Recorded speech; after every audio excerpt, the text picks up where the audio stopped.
সম্প্রতি পাকিস্তান ফাতাহ-2 ক্ষেপণাস্ত্রের একটি পরীক্ষা চালিয়েছে, যে পরীক্ষাটি নিয়ে পাকিস্তানিরা বেশ বড়সড় দাবি করেছে।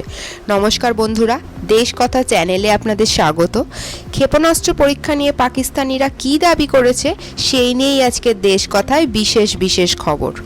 পাকিস্তান দাবি করে যে তারা এখন একটি ডিপ স্ট্রাইক ক্ষেপণাস্ত্র অর্জন করেছে, যা তাদের পারমাণবিক অস্ত্র ব্যবহার না করেই ভারতের অভ্যন্তরে গভীর আঘাত হানতে সক্ষম করবে।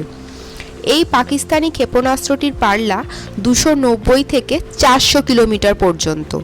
ফলস্বরূপ পাকিস্তান দাবি করে যে এটি সীমান্তের কাছে অবস্থিত ভারতীয় সামরিক কমান্ডো কেন্দ্র, ভারতীয় বিমান বাহিনীর বিমান ঘাঁটি এবং ভারতীয় সেনাবাহিনীর রসদ ও সরবরাহ কেন্দ্রগুলোকে লক্ষ্যবস্তু করতে পারে। বস্তুত এই ক্ষেপণাস্ত্রটি নিয়ে বড়াই করার ক্ষেত্রে পাকিস্তান বেশ অতি উৎসাহী হয়ে উঠেছে। তার বড়াই করার স্বভাব অনুযায়ী পাকিস্তান এতটাই এগিয়ে গিয়েছিল যে তারা দাবি করে বসে যে তাদের ফাতাহ-2 ক্ষেপণাস্ত্র নাকি ভারতের যুদ্ধ করার ক্ষমতাকে পঙ্গু করে দিতে পারে। তবে পাকিস্তানের এইসব অতিরঞ্জিত দাবির মাঝে এখন তুরস্কে একটি ঘটনা ঘটে। এই পাকিস্তানি ক্ষেপণাস্ত্রকে ঘিরে যেসব দাবি করা হয়েছিল তা পুরোপুরি ভিত্তিহীন প্রমাণিত হয়েছে।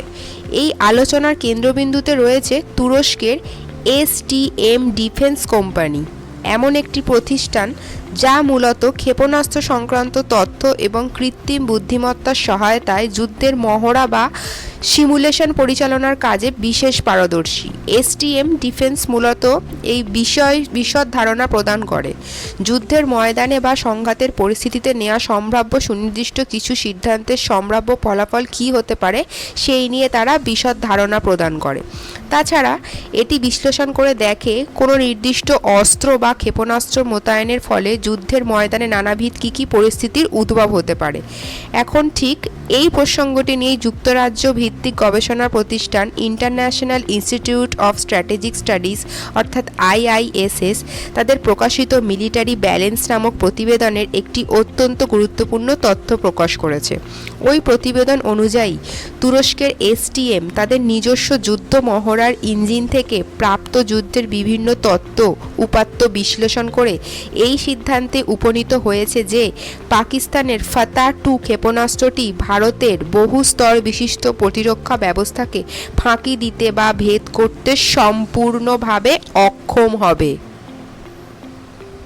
তাদের বিশ্লেষণ অনুযায়ী ভারতের বহুস্তরীয় ক্ষেপণাস্ত্র প্রতিরক্ষা ব্যবস্থাকে ফাঁকি দেওয়ার সম্ভাবনা মাত্র 3% কিংবা তার চেয়েও কম। তবে এই কৃত্রিম যুদ্ধের ফলাফল থেকে আরও ইঙ্গিত পাওয়া গেছে যে পাকিস্তান যদি এই ধরনের ক্ষেপণাস্ত্র মোতায়েন করে তবে যুদ্ধের ব্যাপকতা বহু গুণ বৃদ্ধি পাবে। এর পাল্টা জবাব হিসেবে ভারত তার কোয়াজি ব্যালিস্টিক ক্ষেপণাস্ত্র ব্যবহার করবে, বিশেষ করে প্রলয়ের মতো ব্যালিস্টিক ক্ষেপণাস্ত্রগুলো। এগুলি পাকিস্তানের ফাতাহ-2 ক্ষেপণাস্ত্রের তুলনায় অনেক বেশি বিধ্বংসী বলে প্রমাণিত হবে, কারণ ভারতের হাতে যে ধরনের নেটওয়ার্ক কেন্দ্রিক ক্ষেপণাস্ত্র প্রতিরক্ষা ও যুদ্ধ সক্ষমতা রয়েছে পাকিস্তানের তা নেই। এই পরিস্থিতিতে STM এর কৃত্রিম যুদ্ধ বিশ্লেষণ ব্যবস্থাটি পূর্বাভাস দিয়েছে যে ভারতের কোয়াজি ব্যালিস্টিক ক্ষেপণাস্ত্র যেমন প্রলয়গুলোকে প্রতিহত করার সম্ভাবনা এক অঙ্কের মধ্যবর্তী পরিসীমার মধ্যেই সীমাবদ্ধ থাকবে, অর্থাৎ এই সম্ভাবনা 4%, 5% কিংবা 6% হতে পারে।